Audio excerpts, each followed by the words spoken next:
अस्सलाम वालेकुम जी। आज मैं आपको बताऊंगा कि आग के दूध के फ़वाइद। ये आग का पौधा है, आप देख रहे हैं। ये इसके फूल भी हैं, जड़ तना मुकम्मल ये पौधा है। तो इसका फ़वाइद ये है, आग का दूध निकालना है। और हमारी एक प्रोडक्ट है तरियाक 6 के नाम पे है, हमारे दवाखाना की बहुत ही मशहूर अच्छी प्रोडक्ट है, पूरे एतमाद प्रोडक्ट है। उसमें हल्दी खालस 9 तोला होती है और 1 तोला आग का दूध है। ये दो चीज़ें हैं। हल्दी को अच्छी तरह ग्राइंड करना, पीसना है। अच्छी तरह पीस जाए तब उसमें 1 तोला आग का दूध मिलाकर यकजान करना है।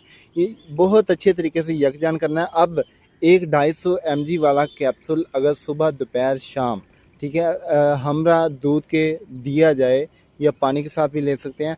ये दो चीज़ों का प्रोडक्ट है। अगर दूध के साथ दिया जाए तो टीबी का जितना भी बिगड़े से बिगड़ा मरीज़ है, चाहे उसकी उम्र 100 साल है, चाहे जितनी भी है, वो इंशाल्लाह ठीक हो जाएगा। ये टीबी के मरीज़ों के लिए बहुत ही कामयाब तरीन दवा है।